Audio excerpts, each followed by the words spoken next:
Welcome my dear student. 2021 সালের নতুন যে মডেল অ্যাক্টিভিটি টাস্কগুলো তোমরা পেয়েছো তার আগেরটা দেখে নিয়েছো, জুলাই মাসেরটা। এটা হচ্ছে আগস্ট মাসের, ঠিক আছে, আগস্ট মাসে, তার মানে এটা হচ্ছে সেকেন্ড সিরিজ। তোমরা দেখে নাও, আমি ম্যাথের সলিউশনটা করে দিচ্ছি, তোমরা খুব ভালো করে দেখে বুঝে তারপর নিজের মতো করে সলভ করবে। এখানে কোশ্চেন নাম্বার 1-এ 4টে কোশ্চেন দেওয়া আছে, সেটা এমসিকিউ।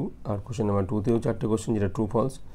কোশ্চেন নাম্বার 3 আন্ডার 3টে কোশ্চেন, আর কোশ্চেন নাম্বার 4-এ একটা উপপাদ্য দেওয়া আছে। আমি একটা কোশ্চেন ধরে আলোচনা করে দিচ্ছি। ফার্স্ট যে কোশ্চেনটা দেখো, বহুমুখী উদ্বোধনী প্রশ্ন এমসিকিউ। সেখানে আছে এক্স ভার্সেস ওয়াই এবং 5x = 3y হলে ভেদ ধ্রুবকের মান কত। সবার আগে জিনিসটা বোঝো কি, দেখো সরল ভেদ কাকে বলে। দুটি চলরাশি যদি এমন সম্পর্কযুক্ত হয় যে একটির মান যে অনুপাতে বাড়ে বা কমে, অপরাশির মানও একই অনুপাতে বাড়ে বা কমে, তবে একটি চলরাশি অপরটির সঙ্গে সরল ভেদে আছে।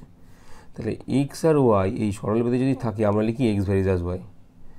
এখানে এই যে চিহ্নটা ভ্যারিজ অ্যাজ, এই ওয়ার্ডটা ইউজ করার জন্য এই চিহ্নটা ব্যবহার করা হয়। তাহলে কী বলো, ভ্যারিজ, VARIS, ভ্যারিজ অ্যাজ, এই ওয়ার্ডটাকে বোঝানোর জন্য এই চিহ্নটা ব্যবহার করা হয়, এটা ভেদ চিহ্ন বলা হয়।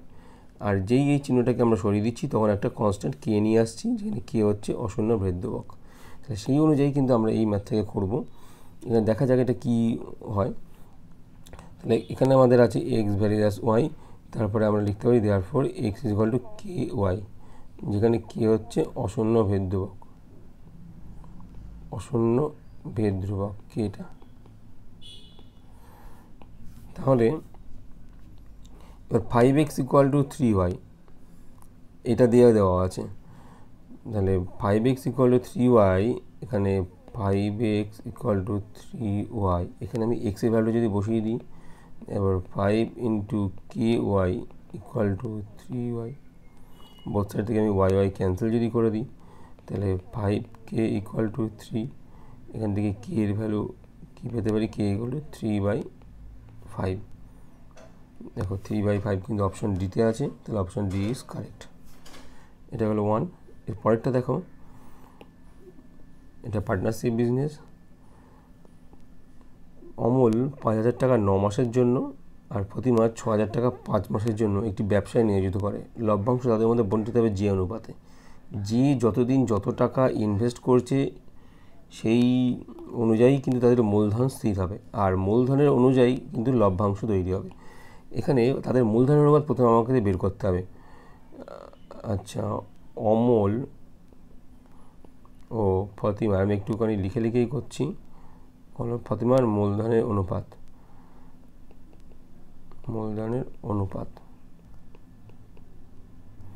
সেটা কী হবে, এর 5,000 টাকা মাল্টিপল 9 মাসের জন্য, এর 6,000 টাকা মাল্টিপল 5 মাসের জন্য। এইবার ক্যালকুলেশনটা করতে হবে। ক্যালকুলেশনটা করার জন্য আমরা কীভাবে কী করব, দেখো এখানে ক্যালকুলেশনটা ভালো করে দেখো। 0 0 0, কটা জিরো, 3টে জিরো এখানে কাটলাম, এখানেও 3টে জিরো কাটলাম। তাহলে আলটিমেটলি এখানে কী থাকলো, 5 × 9, আর এখানে থাকছে 6 × 5। আরও ক্যান্সেল আমি করি 3 দিয়ে, যদি আচ্ছা 5 প্রথমে ক্যান্সেল করে দিই, 5 ক্যান্সেল করে দিলাম।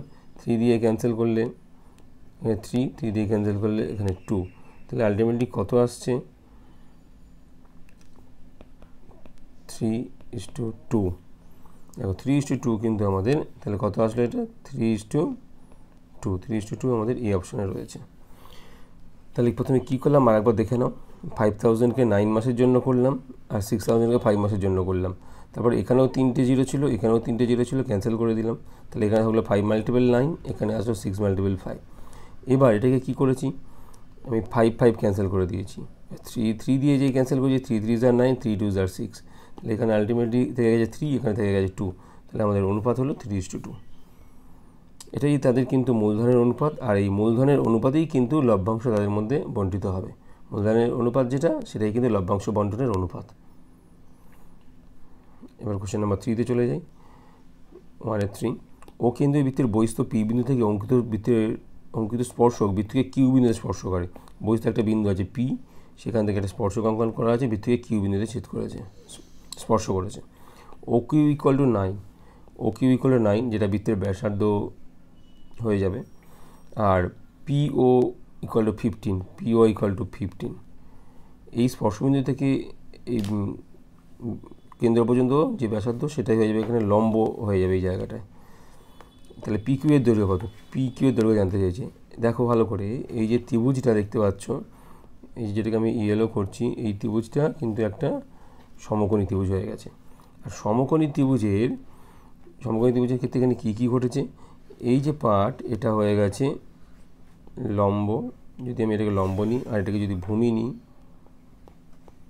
এইটা হয়ে গেছে অতিভুজ। পিথাগোরাসের সূত্র অনুযায়ী আমরা কি জানি? পিথাগোরাসের সূত্র অনুযায়ী আমরা জানি লম্ব স্কোয়ার যোগ ভূমি স্কোয়ার সমান অতিভুজের স্কোয়ার, সমকোণী ত্রিভুজের ক্ষেত্রে অতিভুজ হয়ে দেবে অতিভুজের স্কোয়ার। তাহলে এখানে আমাকে বের করতে হবে, আমি এটা বসিয়ে দিই, লম্ব আমি ধরেছি PQ, তাহলে PQ স্কোয়ার প্লাস ভূমি ধরেছি আমি OQ square equal to PO square. ভ্যালুগুলো আমি বসাতে থাকি। পরের লাইন, আমাকে PQ স্কোয়ারই বের করতে হবে। কি বের করতে দেওয়া আছে? PQ। তাহলে PQ square equal to PO square minus OQ square. PO হচ্ছে 15 স্কোয়ার মাইনাস OQ হচ্ছে 9 স্কোয়ার। এটাকে এখান থেকে এখানে কিন্তু সেমি স্কোয়ার হবে, খুব ভালো করে খেয়াল রাখবে।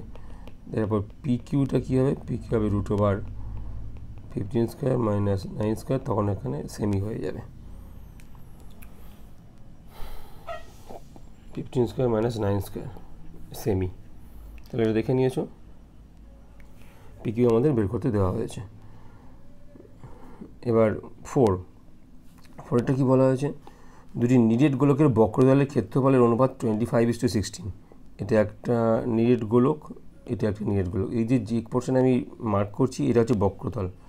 এই বক্রতলের ক্ষেত্রফল দেওয়া হয়েছে 25:16।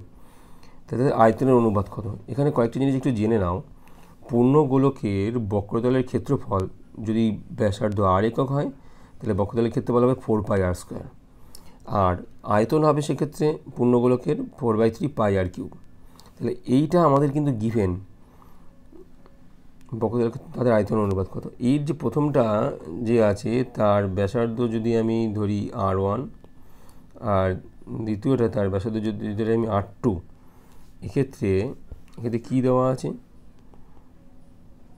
এক্ষেত্রে 4πr1 স্কোয়ার = 4πr2 স্কোয়ার, সেটা ইকুয়াল টু 25:16। আচ্ছা, যা ক্যান্সেল করা যায় ক্যান্সেল করে দিই আমি। এখানে 4π ক্যান্সেল করে দিলাম। তাহলে এখানে থাকলো কি r1 square = r2 square equal two 25:16। এটাকে যদি আমি রুট বার করে দিই, কীরকমভাবে করবো এটা? r1 square by r2 square equal to 25/16 এরকম লিখবো, তারপরেই করব। তাহলে এখান থেকে আমার কী পাচ্ছি? r1/r2 equal to 5:4। এইটা এবার আমি ইউজ করব। আমাকে কী বের করতে বলা হয়েছে? আয়তনের অনুপাত। তাহলে আয়তন মানে কি? 4/3πr³ বাই 4/3π, এখানে r1 r2 কিউব, এইটা আমাকে বের করতে দেওয়া হয়েছে। 4/3 ক্যান্সেল হয়ে গেল, তাহলে r1/r2 আলটিমেটলি এটার কিউব আসবে। তাহলে r1/r2 আমি ভ্যালু যদি বসাই তার কিউব, তার মানে এটা হচ্ছে 125/64, দ্যাট ইজ 125:64। 125:64 অপশান ডিতে আছে। এইটা হচ্ছে সঠিক অ্যান্সার। এবার সত্য মিথ্যা কী বলা হয়েছে?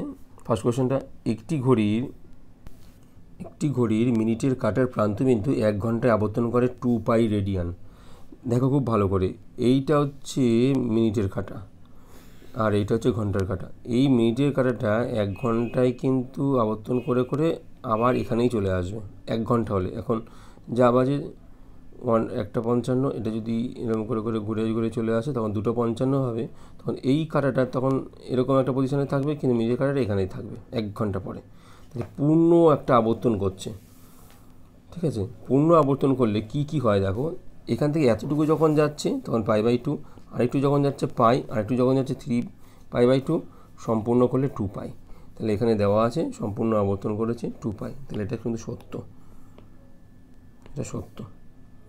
এরপরে 2 এরটা দেখো, এবি ত্রিভুজ এবিসি এর বিসি বাহুর উপর ডি এমন একটি বিন্দু, বিসি বাহুর উপর ডি এমন একটি বিন্দু যে এডির লম্ব বিসি, এটা লম্ব, মানে এটা কিন্তু লম্ব হচ্ছে।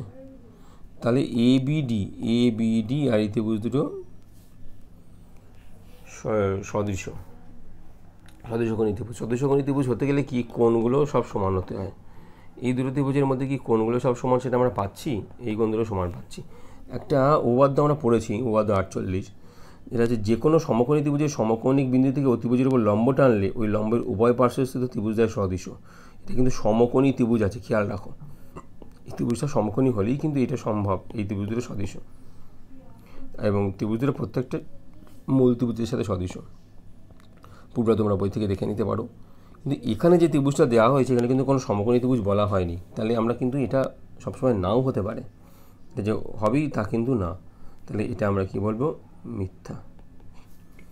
এবার 3টা দেখো, একটি লম্ববৃত্তাকার শঙ্কুর ব্যাসার্ধ উচ্চতা তির্যক উচ্চতা সর্বদা একটি সমকোণী ত্রিভুজের বাহুতে হয়। অবশ্যই দেখে নাও, এটা হচ্ছে লম্ববৃত্তাকার শঙ্কু, এটা হচ্ছে তার ভার্টেক্স, যেটা হচ্ছে উচ্চতা, এটা উচ্চতা, এটা রেডিয়াস, এবং এটা তার তির্যক উচ্চতা। অবশ্যই এটা একটা সমকোণী ত্রিভুজের অংশ।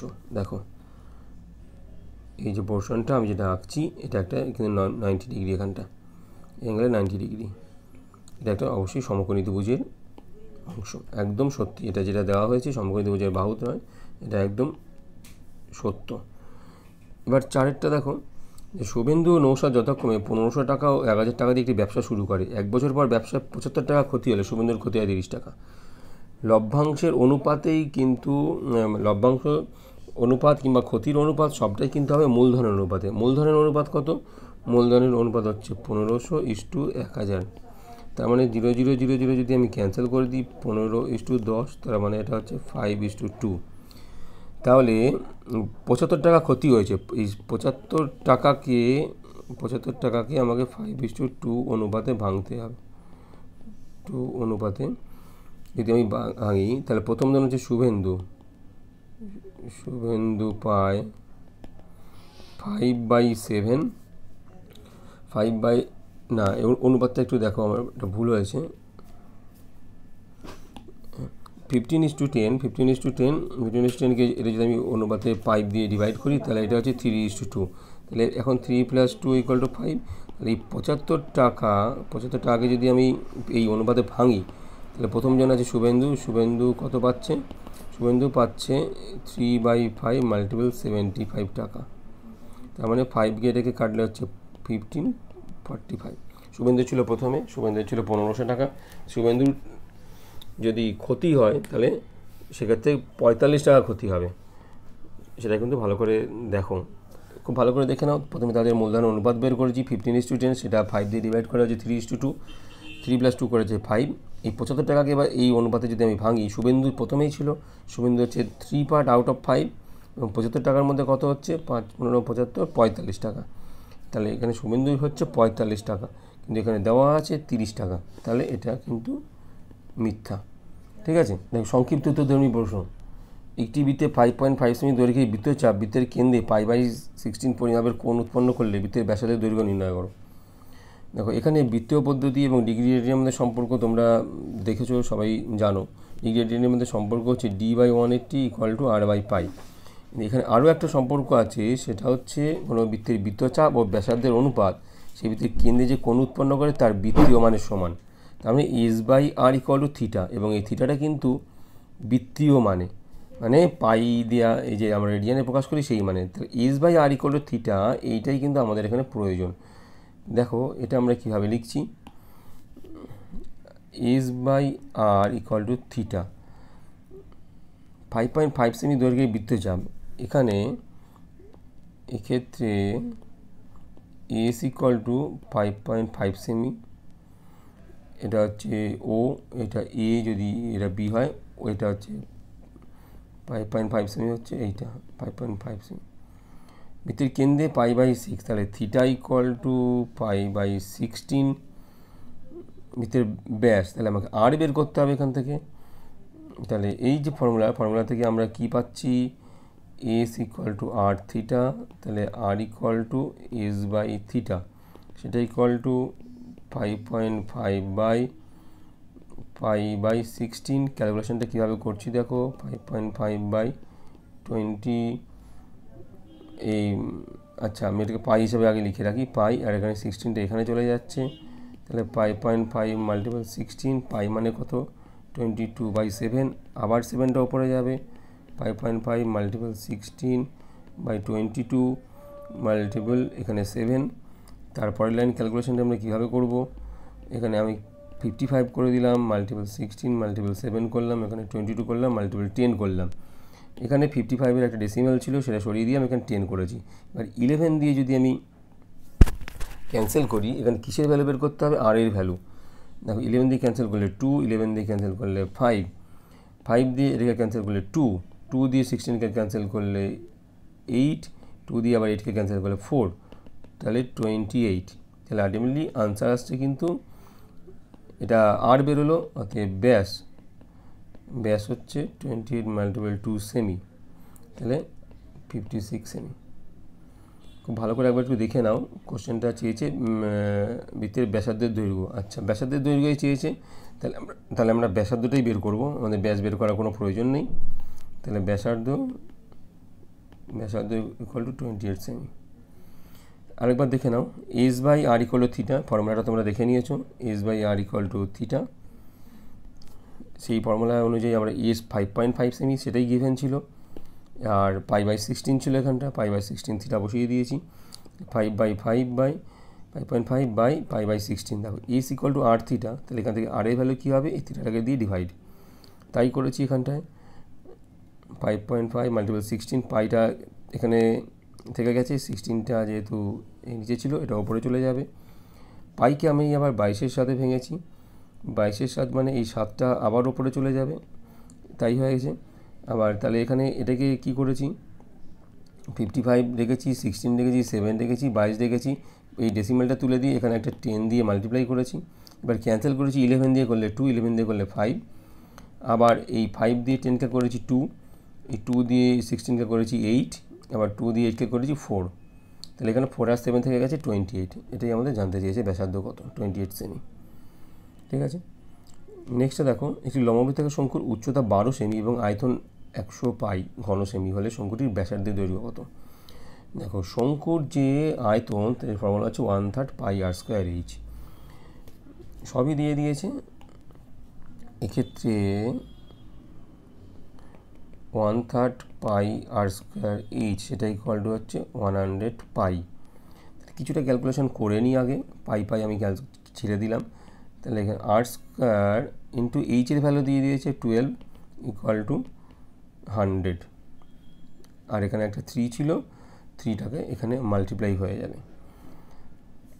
আবার দেখো এখানে 3 আর 12 আমি ক্যান্সেল করছি, 3 দিয়ে করলে 1, 12 দিয়ে করলে 4, দেয়ারপর আর স্কোয়ার ইকুয়াল টু 100/4, তার মানে 25, দেয়ারপর R equal to √25, that is 5। কার ভ্যালু জানতে চেয়েছে, ব্যাসার্ধের দৈর্ঘ্য কত, নির্ণেয় ব্যাসার্ধ, অতএব নির্ণেয় ব্যাসার্ধ সমান 5 সেমি। ইউনিটটা কিসে ছিল দেখে নাও, সেমিতে ছিল।